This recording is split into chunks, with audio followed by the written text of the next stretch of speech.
Hello नमस्कार दोस्तों, आज के इस वीडियो में हम यह सीखने वाले हैं कि कैसे दो रैखिक समीकरणों को हम बीजगुणन विधि द्वारा कैसे सॉल्व करेंगे। ठीक है, चलिए ज़्यादा देर न करते हुए हम फटाफट बीजगुणन विधि को सीख लेते हैं कि कैसे इसका यूज करके दो रैखिक समीकरणों को कैसे हम सॉल्व करेंगे। ठीक है, सबसे पहले हम दो रैखिक समीकरण ले लेते हैं। मान लीजिए पहला रैखिक समीकरण। ठीक है, चलिए एग्जाम्पल द्वारा हम आप लोग को समझाने की कोशिश कर रहे हैं कि कैसे बीजगुणन विधि द्वारा दो रैखिक समीकरणों को हम सॉल्व करेंगे। ठीक है, एक एग्जाम्पल ले लेते हैं। मान लीजिए पहला रैखिक समीकरण दे दिया हमको 3x प्लस 4y प्लस 2 बराबर 0। पहला रैखिक समीकरण मिल गया हमारा। और दूसरा रैखिक समीकरण दे दिया 4x प्लस 3y प्लस 5 बराबर 0। देखिए ये दोनों रैखिक समीकरण है, इसी में हमको इसी को सॉल्व करके x और y का मान निकालना, और भी कौन विधि से? वज्र गुणन विधि से। ठीक है, चलिए ज़्यादा देर न करते हुए हम वज्र गुणन विधि को सीख लेते हैं। ठीक है, चलिए देखिए सबसे पहले इसमें क्या करना था, यानी बहुत ही आसान है। यानी यदि आप लोग को एक बार समझ में आ गया, समझ लिए, आप हमेशा रैखिक समीकरण को वज्र गुणन विधि से ही सॉल्व करेंगे। बस आपको समझने की ज़रूरत है। समझ में आ गया तब तो ठीक है, नहीं समझ में आया तो आपको कठिन लगेगा ही लगेगा। ठीक है, चलिए हम आपको एकदम आसान भाषा में इसको समझा देते हैं। ठीक है, क्या करेंगे? कुछ नहीं करेंगे। अब देखिए इसमें से हमको किसका मान निकालना है? x और y का मान निकालना है ना। कुछ मत करिए, x और y को लिख लीजिए यहाँ पर। ठीक है, चलिए x लिख लीजिए, यहाँ y लिख लीजिए। ठीक है, चलिए x लिख लीजिए, y लिख लीजिए, और अपनी तरफ से क्या लिख लेंगे? 1 को भी लिख लेंगे। इतना तो कर सकते हैं आप लोग, x लिखेंगे, y लिखेंगे और 1 लिख लेंगे। ठीक है, अब देखिए अब कुछ नहीं करना रहता, बस अब खाली ध्यान से देखते जाइए कैसे लगा रहे हैं। ठीक है, अब देखिए हमको x का मान निकालना ना, तो x को ढक लीजिए, x को गायब कर दीजिए, जिसका मान निकालना है गायब कर दिए।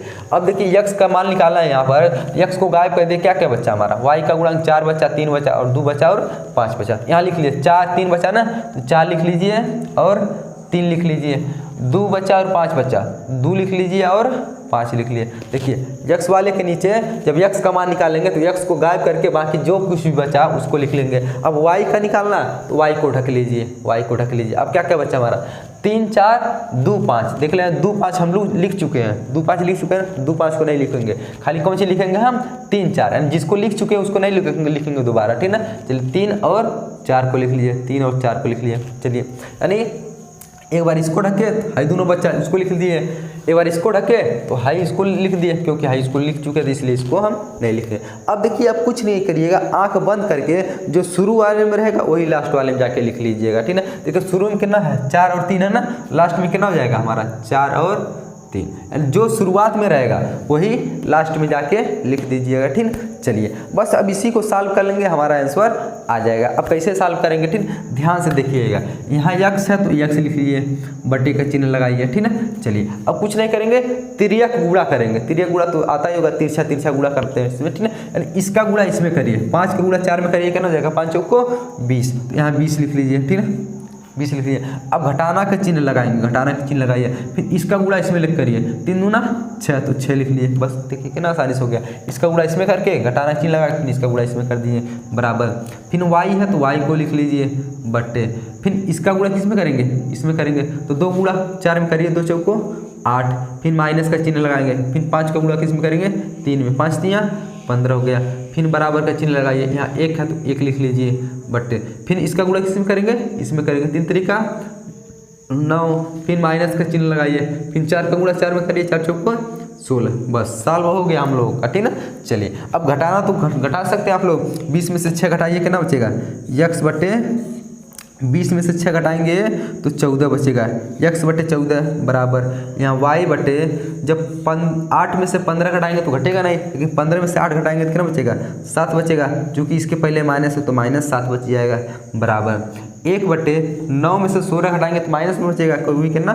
-7 बच जाएगा। ठीक है, चलिए यानी हमारा मिलेगा x बटे 14, y बटे -7, 1 बटे -7। अब इसी तीनों को हम सॉल्व कर ले, हमारा आंसर आ गया, समझ लिए। ठीक है, अब देखिए x बटे 14 1 बटे -7 के बराबर है, y बटे -7 भी 1 बटे -7 के बराबर है, यानी एक बार इन दोनों को बराबर करेंगे, ठीक है, और एक बार इन दोनों को बराबर करेंगे, हमारा आंसर आ जाएगा। ठीक है, चलिए इन दोनों को बराबर कर लीजिए, x बटे 14 और 1 बटे -7 को, x बटे 14 और 1 बटे -7 को, 1 बटे -7 को बराबर करेंगे। 14 इधर भाग उधर जाकर क्या हो जाएगा? गुणा हो जाएगा, यानी यहाँ नीचे तो उधर जाकर ऊपर हो जाएगा।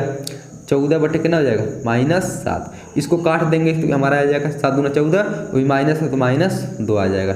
यक्स का मान कितना आ गया -2 आ गया, ठीक है। इसमें वो झंझट नहीं है कि विलोपन और प्रतिस्थापन में यक्स का मान इसमें रखेंगे समीकरण फला में, यानी समीकरण 1 में 2 में 3 माने कहीं भी रख के निकाल देते हैं एक्स और वाई का मान। इसमें वो झंझट नहीं है, यही तो इसमें फायदा है। इसका मान उसमें नहीं रखना पड़ेगा, उसका मान इसमें नहीं रखना पड़ेगा, बस डायरेक्ट आंसर आएगा, ठीक है। देखिए इन दोनों को लेकर चलेंगे, यानी वाई बटे कितना है हमारा y बटे -7 है ना, y बटे -7 है बराबर कितना है बराबर 1 बटे -7। इसको उधर ले जाएंगे कितना हो जाएगा y बराबर -7 ऊपर चला जाएगा -7 बटे -7 कट के पूरा कितना आ गया 1 आ गया, यानी y का मान कितना आ गया 1 आ गया। बस देखिए कितना आसानी से हमको बीजगुणन विधि द्वारा x और y का मान पता चल गया, ठीक है। तो दोस्तों आप लोग खुद अनुमान लगाइए कि विलोपन वाला अच्छा है कि प्रतिस्थापन वाला अच्छा है कि बीजगुणन वाला अच्छा। हमको तो बीजगुणन वाला सबसे अच्छा लग रहा है, यानी उसमें तो मतलब थोड़ा सा लॉन्ग विधि, मतलब थोड़ा तो ज़्यादा समय लग रहा था, इसमें बहुत ही कम समय लग रहा है। बस आप लोग को यही समझने की ज़रूरत है, जो जिसको ये समझ में आ गया उसको पूरा बीजगुणन विधि समझ लीजिए आ गई है, ठीक है। चलिए इसको एक बार और हम समझा देते हैं कैसे लगाए हैं, ठीक है। मान लीजिए हमको 2 रैखिक समीकरण दे दिया, कुछ भी दे सकता है, ठीक है। चलिए दे दिया, हम 2 रैखिक समीकरण अपने तरफ से मान लिए कितना 3x + 4y + 2 = 0, 4x + 3y + 5 = 2। इन दोनों को सॉल्व करके हमको x और y का मान निकालना था, ठीक है। चलिए x को लिख लीजिए, y को लिख लिए और 1 को लिख लीजिए, ठीक है। चलिए पहले x वाले को ढक लिए तो 4 3 2 5 बचा, 4 3 2 5 लिख लिए।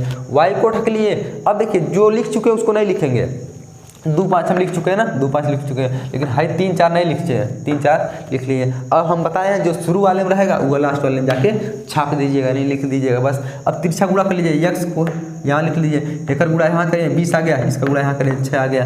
फिर y को लिख लिया, इसका गुणा यहाँ करें 2 चौक 8 हो गया, 5 दिया 15 हो गया। फिर 1 को ऊपर लिख के 3 3 9, फिर -4 चौक 16। फिर इसी को घटा के देखिए ये तीनों आपस में बराबर था, तो एक बार इन दोनों को बराबर करेंगे, एक बार इन दोनों को बराबर करेंगे, इन दोनों को बराबर कर लिए तो हमारा क्या हो गया आंसर आ गया, यानी x और y का मान आ गया, ठीक है। तो दोस्तों आशा करता हूँ कि आप लोग को बीजगुणन विधि अच्छी तरीके से समझ में आया होगा, ठीक है। इसके नेक्स्ट वीडियो में हम प्रश्नावली 3.5 के क्वेश्चन को करेंगे, ठीक है। तो दोस्तों आज के लिए बस इतना ही, मिलेंगे नेक्स्ट वीडियो, तब तक के लिए जय हिंद।